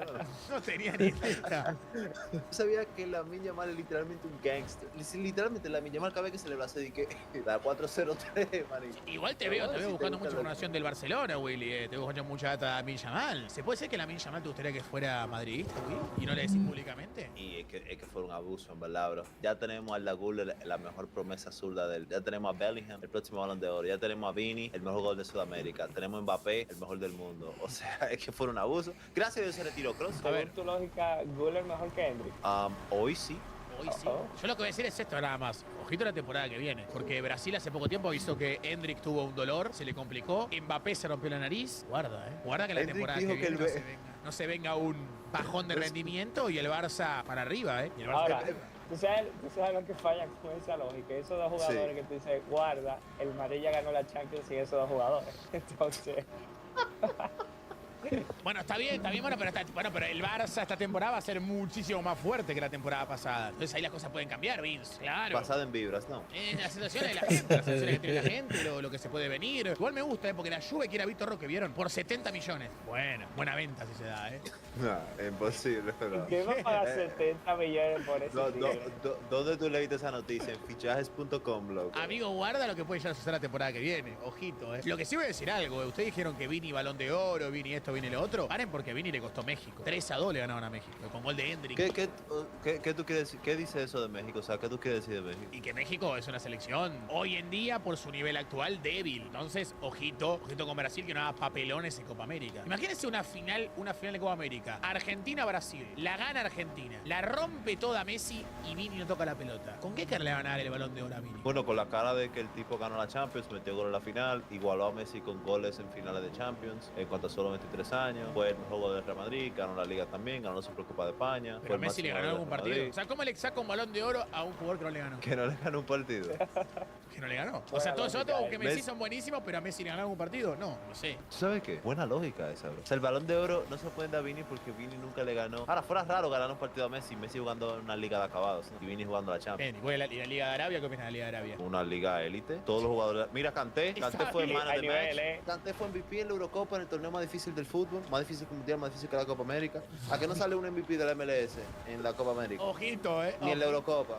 ¿Cuánta gente de la MLS está en la Eurocopa? ¿Cuánta gente de la MLS ha sacado un MVP? ¿Cuánta gente en la MLS está en la Eurocopa? Alguno tiene que haber igual de la MLS en la Eurocopa, fija, amigo. Alguna selección pedorra tipo Rumania tiene que haber alguno. Algún jugador de la MLS tiene que jugar la Eurocopa. No creo, ¿Usted no dice que creo. no? Como mucho Escocia, Sí, Olivier quizá, Giroud. algo así. Exacto. Olivier Giroud. De verdad. Sí. Que juega en Loco, Francia. ¿soy yo? Que juega en Francia. ¿Soy yo o tú estás más flaco? ¿En serio? Sí, de verdad, ¿Me ves más flaco de Ey, verdad? tenemos mucho sin hablar, o sea que notamos el cambio. Tú estás más flaco, ¿De bro. verdad? Gracias, bro. Gracias. Está funcionando el cambio físico, bro. Sí. ¿Por qué tú te estás jalando el cuello, bro? No, para ver la papada, porque ¿sabes qué pasa? Yo tengo un tema que no me afecto nunca, porque me da vergüenza la papada que tengo. Entonces como que tengo el problema ¿entendés? No me puedo filtrar acá porque me siento con inseguridad. Claro, no estoy como Vince, que es flaquito, Vince, ¿entendés? Que está con un buen Mewing. O como yo, ¿no, verdad? O como yo. Vos también, es verdad, vos también tenés un Mewing más o menos trabajado. Yo estoy como medio, tengo que seguir, intentar mejorar un poquito más. Pero bueno, no importa, seguimos con el proceso. Y el bosque te lo afecta. ¿Qué bosque? Y el que moja. El que moja. Últimamente no moja mucho el bosque, pero está bien, amigo. Para, yo quiero un segundo explicar una cosa porque la verdad no entendí. Quiero que, de hecho, tu gran amigo Vince me lo explique. No quiero que me explique Will, quiero que me explique Vince. ¿Vos decís que Will está tomando algo para la velada? ¿Vos decís que Will va a llegar limpio a la velada? ¿O sentís que algo está tomando? ¿Qué opinas? Si supiera que justo hoy la pregunta interesante, porque en lo que él te decía que te ves más flaco, yo le decía a él que no sé si por el poloché, no lo sé, Sí. si es la camiseta blanca, pero el tipo se ve como grandecito, ¿eh? Sí, se lo ve grandecito. Como- La verdad sí. se lo ve más laburado y de hecho yo dudo que no esté tomando algo. ¿Por qué? Porque hoy subió un tweet, que esto no sé si fue después de tomar algo que está tomando este muchacho, que puso: el mejor jugador de la historia debutó hoy con gol y asistencia en la competición más difícil del mundo del fútbol. Pero si el primer gol fue gol en contra y el segundo gol de asistencia no fue de Cristiano Ronaldo. Cosas de cabras, sigan llorando. Parece que tiene efecto secundario lo que está tomando, sí. No, bro. No. Entiende lo que pasó. A ver, el que amigo. está tomando algo eres tú. Vincent no vio el partido, así que de Vincent me imagino. Sí. Esto fue lo que pasó. El gol, ok. ¿Qué es un autogol en realidad? Sí. Un autogol en otro deporte, como el béisbol, sería un error forzado o no forzado. La mayoría de los autogoles son errores no forzados. El de hoy fue un error forzado. Cuando tú forzas un error, quien lo forza es completamente responsable de ese autogol. O sea, si un autogol es un error forzado, entonces el responsable de ese autogol fue el que lo forzó. Entonces, el que fue responsable del autogol en realidad es su gol. O sea, si Pero Cristiano el centro no fue de él. o sea, no. ¿Y dónde Lo que aparece pasa, Cristiano en el gol? o sea, el centro no fue de él, pero justo cuando la bola va para atrás y luego entra Cristiano atrás del defensor. Si Cristiano no estuviera ahí, el defensor no se hubiera asustado. O sea, que fue un error forzado por Cristiano. Pero O se sea, que más fue jugadores gol. en el año, no estaba solamente él. Pero él era el que estaba más cerca, con una camiseta roja y no blanca. Ese O es sea, el la gol que he lógica es explicado. que si no la metía el defensor, la metía Chris. La lógica es la siguiente, hermanito. Si tú te caes y te rompes Ajá. la nariz, te resbalaste porque estaba mojado el suelo, no pasa nada, Ajá. te rompiste la nariz. Ahora, si tú te caes porque yo te empujé, la rotura de la nariz fue forzada. No forzada, fue forzada por mí. ¿Quién es el Ajá. culpable de romperte la nariz? ¿El piso o el que te empujó? Tú. Es verdad, tienes O sea, teoría. que el autogol, el responsable fue quien lo forzó. ¿Quién lo forzó? Cristiano. O sea, ¿de quién es responsable el gol? De Cristiano. O sea, que el gol es de Cristiano. El problema es que en tu escenario, bueno, no, en el escenario real, Cristiano no empuja al defensor. Cristiano está lejos de él. Pero lo empuja con su aura. Con su aura. Exacto. Es el Ya. gol. La asistencia pasa de una La forma muy asistencia. peculiar. Eso es lo que no entiendo. La asistencia, ¿cómo ya te da asistencia? Si él no participa en la jugada. Si tú, Vale.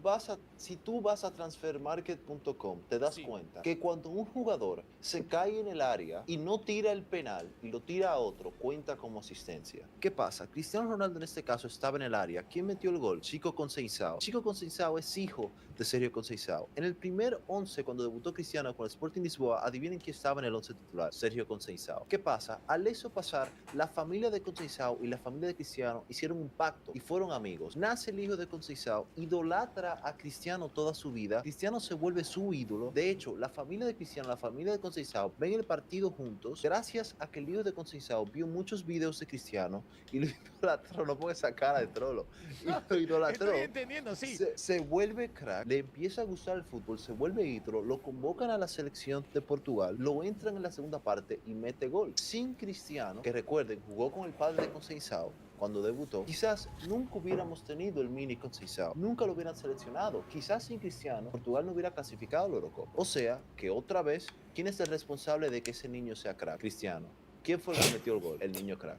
O sea, asistencia de Cristiano. Hoy el GOAT debutó en la competición más difícil del mundo con gol y asistencia. Mañana, porque ya hoy es miércoles, debuta el tuyo. A ver si puede hacer por lo menos algo similar. Creo que acabamos de ver la explicación de un madridista promedio, un madridista con sus teorías conspiranoicas, creo que es el número uno, en esto no se puede decir nada. Y bueno, veremos. ¿Vos qué opinás, Vince? ¿Hubo gol de asistencia de Cristiano Ronaldo? Obviamente no. La teoría es literalmente inventada y nos estamos dando cuenta que hay que hacer el test de dopaje ya. O sea, hay que hacerlo ya. Yo creo que algo está tomando, no sé si es la proteína para el entrenamiento, que se está clavando algo ahí que le recomendaron a los amigos, boludo, pero algo está tomando este muchacho, amigo. Algo está tomando, evidentemente. Yo quiero decir algo, chicos, y acá le respondí yo a Will, que el puntaje de Cristiano Ronaldo en el partido, lo puse abajo en la foto a Willy, se lo mandé. Fue 5.7 el puntaje de Cristiano Ronaldo en el partido. Pero bueno, no sé si esto es un facto o es un infacto, pero bueno, 5.7, amigo. ¿Qué pasó ahí, no? ¿Qué pasó ahí? No, igual eso es fake, chicos. Evidentemente eso es fake. Fue 7.5, amigo. 7.5. Acá en el chat me están diciendo, Will, ¿estás tomando algo para la velada? No. ¿Podés confirmar que no? No hay nada. No hay nada que te haga dudar. Estoy tomando cosas para las veladas, pero ninguna tiene una sustancia en la que me haga decir algo en lo que no sea verídico. Estoy tomando proteína, estoy tomando creatina, me estoy hidratando con agua potable.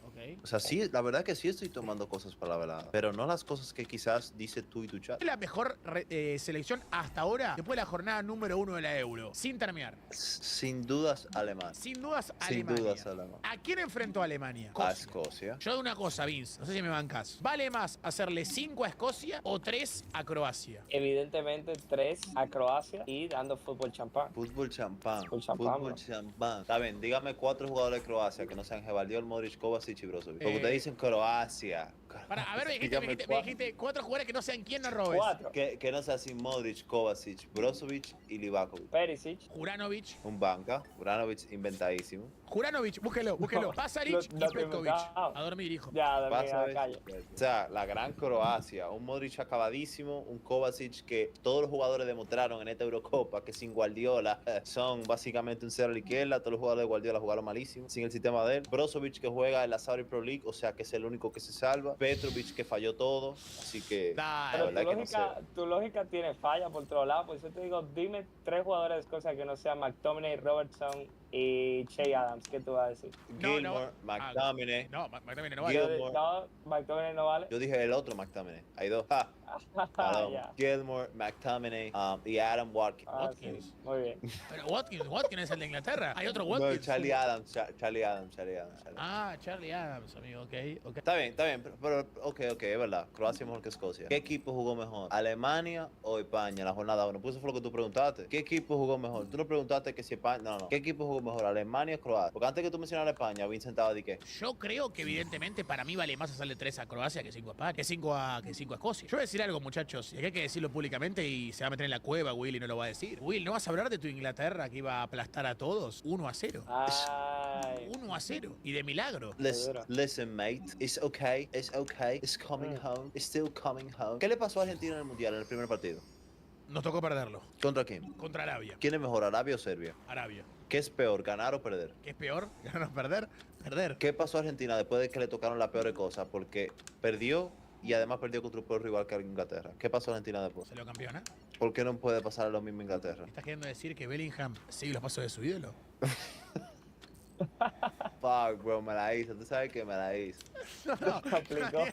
Está bien. Si es GG, está bien.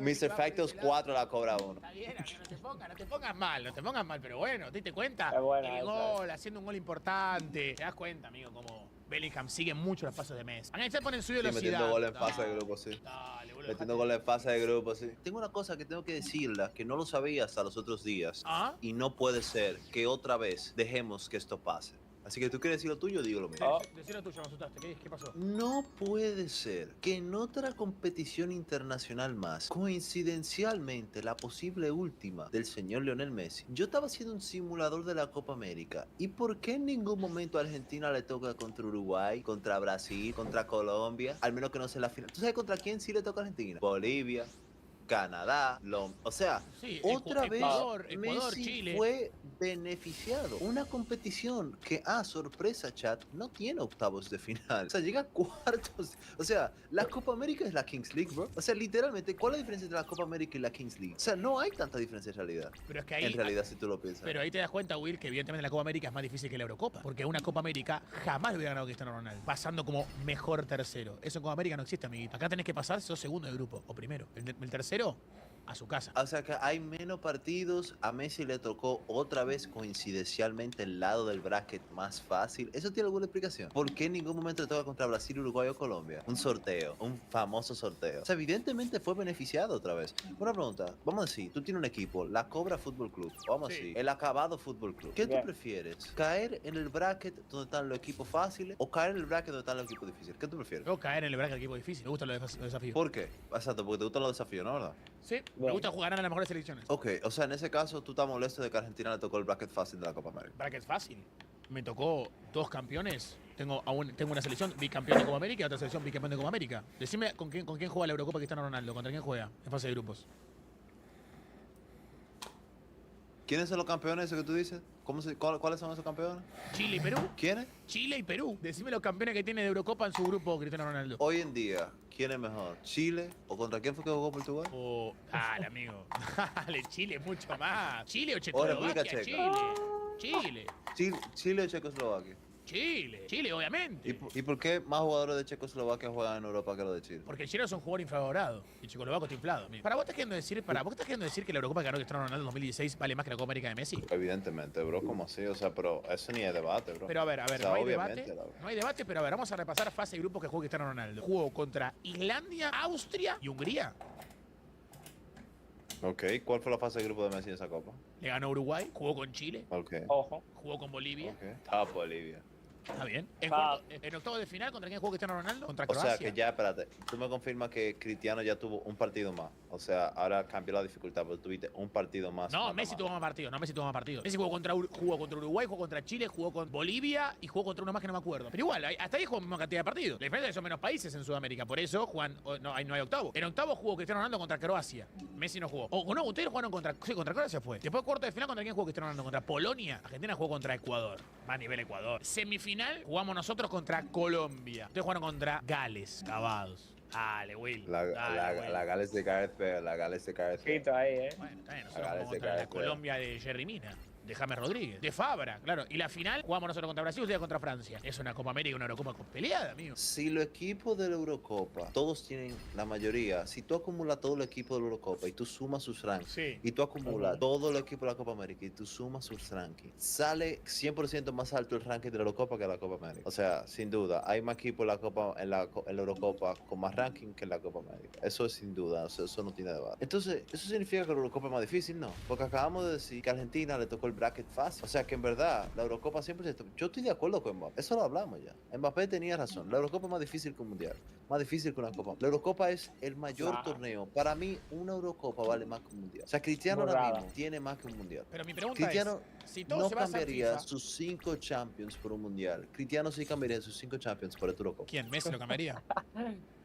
Yo te voy a decir algo, Will. Si vos te basás todo en el ranking FIFA para opinar de fútbol, ¿por qué Croacia creo que es top 10, seguramente en ranking FIFA, se comió 3 con España? ¿Y por qué la humilde Colombia, que está infravalorada y fuera del top 10 del ranking FIFA, le ganó a España? ¿Por qué la todopoderosa Bélgica, top 3 del ranking, perdió contra Eslovaquia, puesto 50? Y todo se basa en el ranking FIFA. Eso es lo que yo estoy diciendo, bro. Sí, está diciendo eso. Está diciendo que el ranking FIFA lo que hace es medir el ranking, obviamente obliga al nivel del equipo. Yo te voy a decir un facto 100%, amigo. Uruguay es más que Bélgica. Uruguay está fuera del top 10.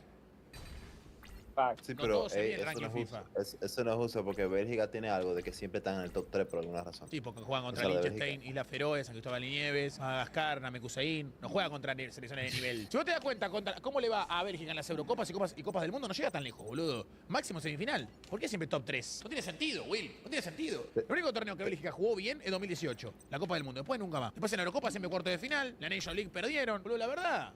100%. Acá en Sudamérica, Argentina, Brasil y Uruguay, y voy a jugármela. Colombia son más que Bélgica, 100%. ¿Algunos equipos ganarían la Eurocopa? Ninguno. Todos fueron eliminados en octavos de final. ¿Qué decís? Amigo, Argentina y Brasil pelean tranquilamente la Eurocopa. Obvio, amigo. Lo que pasa es que si la Eurocopa fuera como la Copa América, que es una copa amistosa, e invita a países que están fuera de la Confederación, quizás esa fuera la única forma en la que pudiéramos ver. Como la Copa América invita a Japón en un torneo, a Estados Unidos en otro, ahí hay que ver qué pasa, tú sabes. Como la Eurocopa no hace eso, un torneo serio, y no una copa amistosa, como es y la finalísima. En la Copa del Mundo 2018, ¿cuántos goles le hizo Japón a Bélgica? 2. Francia 1. ¿Qué quiere decir eso? O sea, por la cara. O sea, basado en esa lógica, Arabia Saudita le metió 2 a Argentina, Croacia le metió 0. Está bien, no tiene nada de malo. O sea, para mí Arabia es una buena selección. Pero ¿sabes cuál es la gran diferencia, Will? Que en Copa América nosotros aceptamos que vengan de más países a intentar conquistarla. La Eurocopa tienen miedo. Y te voy a decir un facto 100%.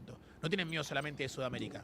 Tienen miedo de África. Yo te firmo lo que vos quieras. Agarrás a Costa de Marfil, a Senegal, a Marruecos, la tirás en la Euro, pelean. No, bro. Agarras a Pero Costa de ganan, Marfil, a Senegal, a Marruecos y armas a Francia y España. O sea, ya África está en la Eurocopa, hermano. Francia se queda sin equipo. Ya África está en la Eurocopa, manito. Marruecos está en la Eurocopa con España y África está en la Eurocopa con Francia. O sea, Igual diga la verdad, ¿a usted le gustaría, fuera de joda, Will, admitilo y Vince también, le gustaría que la Eurocopa que viene ahora, la de 2028, digan, invitamos a Brasil, invitamos a Argentina, invitamos a alguien? Por usted ya le quitaría la emoción al Mundial. La Eurocopa acepta invitar país. ¿Banca o no loco, banca? no solamente le quitaría la emoción al mundial, le quitaría la emoción a todos los aficionados. Loco. O sea, la verdad es que, bro, mira, nosotros que tenemos el privilegio de no ser ni sudamericanos ni europeos, sino que somos caribeños, podemos opinar objetivamente de los dos fútbol. Porque Mbappé, europeo, él siempre va a defender su fútbol. Messi es sudamericano, lo va a defender el de él. Nosotros que somos caribeños y no somos de ninguno, podemos decir al 100% que el fútbol sudamericano no se compara con el europeo, manito. O sea, invitar a Bolivia, invitar a Canadá, invitar a Chile, a Perú, a Bolivia a jugar la Eurocopa. Ecuador. Yo prefiero tener a Rumania, que metió 3-0 los otros días, a Eslovaquia, a Serbia, que tiene a Vlahovic. A ver, Chile no tiene a Vlahovic, pero Chile le ganó a Cristiano Ronaldo. Serbia no. Chile le ganó a Messi también. Está bien, y yo no dije nada. Está bien que le haya ganado a Messi. Entonces ¿qué? Basado en esa lógica que Pero Chile está bien, yo lo acepto como América. Eso es una buena selección. Yo voy a decir un facto 100%, Will. No te pongas mal. No te pongas mal, Will. Vos te creaste en un mundo en el que los europeos son mucho mejores que los sudamericanos. Y esto no es así, amigo. Los europeos crearon el fútbol. Los europeos crearon el fútbol, pero los sudamericanos lo perfeccionaron. Los europeos crearon el fútbol y los sudamericanos los perfeccionaron. ¿Y por qué todos los sudamericanos su sueño es jugar en Europa?